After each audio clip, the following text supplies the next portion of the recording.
개장부터 정말 처참한 하락이 이어져 왔습니다. 참 시장이라는 게 너무하죠.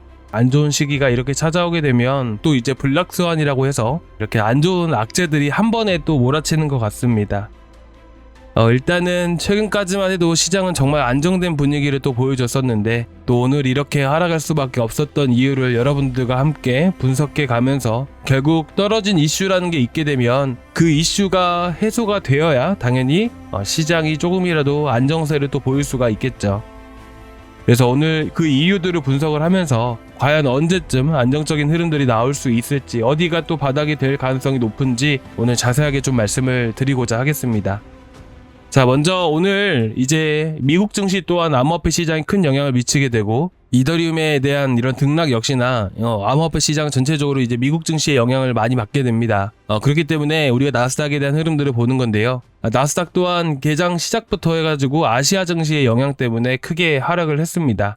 다행히 그래도 이 초록색깔 선이 보이시죠? 이런 초록색깔 선에 좀 안착을 해줘서 좀 그나마 지지를 받고 있는 위치지만 이 검은색깔 선 51선까지는 추가적인 조정 가능성을 조금 열어두고 볼 필요가 있을 것 같습니다. 일단 이렇게 월요일부터 불안정한 흐름들이 나올 수밖에 없었던 게 이 아시아 증시가 열리게 되면서 일본 2년물 금리가 갑자기 폭등을 했기 때문입니다. 2년물 금리가 이렇게 갑자기 급등할 수 있었던 것은 이전부터 얘기가 나와졌었던 부분인데 현재 금리 인상 가능성이 높아지게 되면서 급등을 했던 겁니다. 여기서 문제는 뭐냐면 여기서 이렇게 금리 인상 가능성이 높아져 버리게 되면 금리도 상승을 해버리니까 당연히 엔화 강세장이 나올 수밖에 없어요. 근데 여기서 엔화 강세장이 이어지게 되면 어떻게 될까요? 당연히 이전에도 있었던 엔캐리 청산 우려, 엔캐리 공포가 찾아올 수밖에 없겠죠. 당연히 엔캐리라는 것은 뭐냐면 이제 미국과 일본의 금리 차로 거래를 하는 거다 보니까 미국과 일본 간의 금리 차가 좁혀지게 되었을 땐 대규모 청산 사태가 나올 수 있다는 거예요. 이게 결국에는 글로벌 자산 매각으로 이어진다라는 것이죠. 그래서 이제 거의 10년마다 한 번씩 일어나는 일이긴 한데 어쨌든 최근 2024년도 8월 달에도 이와 똑같은 상황들이 만들어지게 되었었고요. 이때 경험해보신 분들은 아시겠지만 엔캐리 트레이드 청산이 발생되면서 급락이 불가피하게도 나올 수밖에 없었죠. 근데 여기까지 말씀드린 거였으면 오늘 이 이슈에 대해서 말씀을 드리지도 않았겠죠.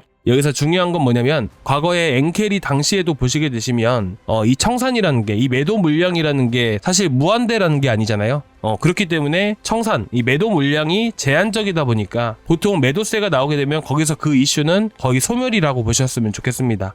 그 이슈가 악재라는 게 매도 물량이 전체적으로 나오게 되면 거기서 끝인 거예요. 그쵸? 그럼 왜 그렇죠? 나올 물량은 다 나왔으니까요. 그쵸? 그래서 당시에 보시게 되시면 8월 5일에도 그 전부터 해서 지지라인 깨게 되면서 투매가 나왔었고 한 2, 3일 정도의 하락이 이어졌다가 바닥을 거친 이후에 바로 반등세를 또 보여줬습니다. 마찬가지로 나스닥 같은 경우도 보시면 어떤가요? 그 당시 8월 초에 그런 이슈들이 생기게 되면서 급락이 이어져 왔었고 뭐 한 5거래일 정도 바닥을 거치고 난 이후에 바로 회복해주는 흐름들이 나올 수가 있었던 겁니다. 자, 그러면 앞으로 이더리움은 또 어떤 흐름들이 나올 수가 있게 될까요? 일단은 제가 아까도 말씀드렸다시피 이때도 한 3에서 한 5거래일 정도를 계속해서 바닥을 또 다져가는 흐름들을 보여줬어요. 그렇다 보니까 현재 이더리움 같은 경우도 마찬가지로 한 2, 3거래일 정도는 좀 여유롭게 보시는 게 좋으실 것 같고요. 이번 주 수요일까지는 봐야겠죠. 그래서 하락이 한두 차례 정도는 나와줬다가 이런 청산에 대한 공포감이 조금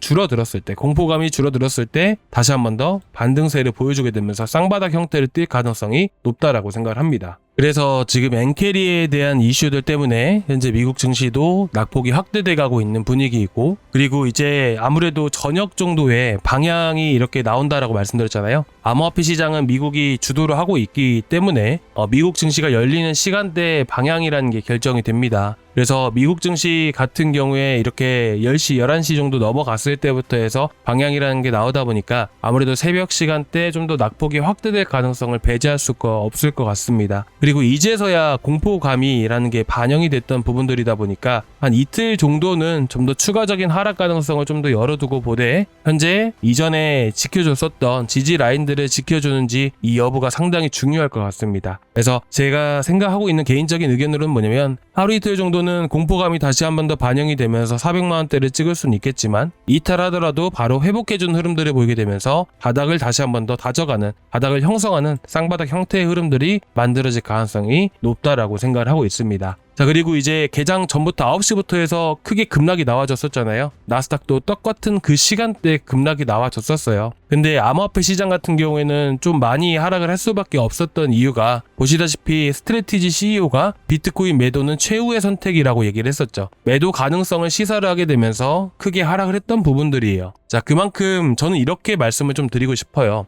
최악의 사태라는 거예요. 이거는 뭐냐면 당장에 매도하겠다라는 의미가 아니라 정말 최악의 사태일 경우에는 매도할 수밖에 없다라는 것을 의미하고 있는 겁니다. 지금까지 이 암호화폐 시장은 DAT 기업들, 다트 기업들이 이끌어 왔습니다. 이제 이더리움 같은 경우는 비트마인이고요. 그리고 비트코인 같은 경우는 스트래티지가 될 수가 있겠죠. 근데 다트 기업 자체도 어떻게 보면 기업을 운영을 해야 될 거 아니에요.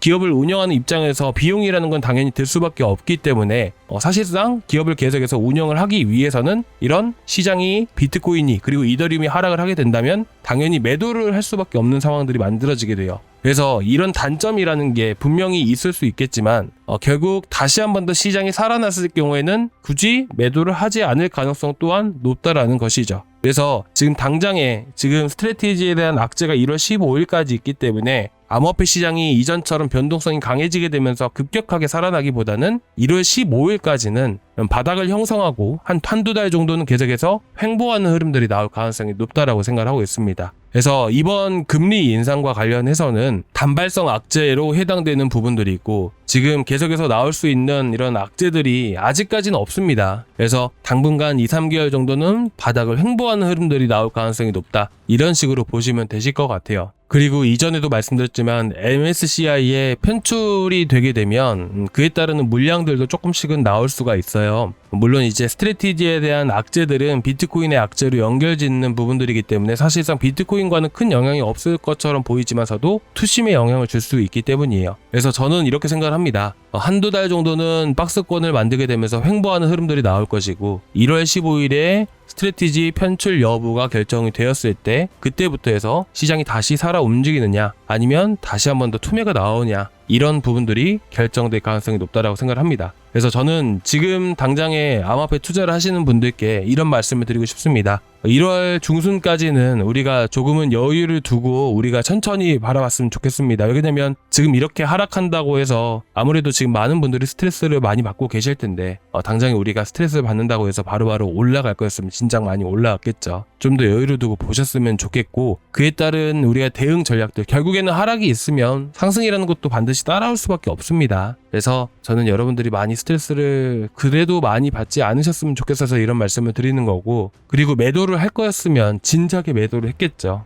누가 먼저 말을 하고 나서 나 매도할 거야 라고 말을 하고 매도한 사람이 어디 있겠습니까? 매도는 갑자기 나오는 겁니다. 그렇죠? 그렇기 때문에 지금 당장에 이런 매도 압력이 나올 만한 어떻게 보면 스트래티지에서 물량을 던지게 되면 악재가 될 수는 있겠지만 사실 대놓고 이렇게 말을 한다라는 것은 매도할 가능성이 현저하게 떨어진다라고 생각을 합니다. 그래서 지금 이 시장에 악재가 나와 있던 이런 두 가지 이슈들을 좀 말씀을 드렸었는데 일단은 지금 거의 다 바닥이 왔다라고 생각을 하고 있지만 그래도 아무래도 지금 여기서라도 매도를 하려고 하시는 분들은 잠깐 멈추셨으면 좋겠고 그리고 이제 알트코인들 들고 계신 것들도 있으실 건데 제가 어떻게 또 대응을 해드려야 되는지 지금 이 시기에 여러분들이 투자하시는데 조금이나마 도움이 되실 만한 것들은 어떻게 또 대응을 해 나가고 앞으로 시장이 어떻게 되는지 그런 거에 대해서 좀 더 자세하게 말씀을 드리는 게 조금이나마 도움이 되실 것 같아서 저희가 그렇게 해서 이제 구독자방 운영을 하고 있으니까 혹시나 궁금하시거나 걱정되신 거 있으시면 구독자방 참고해 주시기 바라고요. 자, 일단 오늘 여기까지 준비했는데요. 일단은 이번 주 수요일 안쪽으로 해서 바닥이 나올 것으로 보고 있습니다. 그래서 좀 더 변화가 생기게 된다면 바로바로 또 안내 드릴 거니까 여러분들 너무 걱정하지 마시고 속보나 실시간 뉴스들은 구독자방 올려드리고 있으니까 같이 참고해 주셨으면 좋겠습니다. 자, 오늘 여기까지 준비했는데요. 조금이나마 도움 되셨길 바라고 다음 시간에 또 뵙도록 하겠습니다. 감사합니다.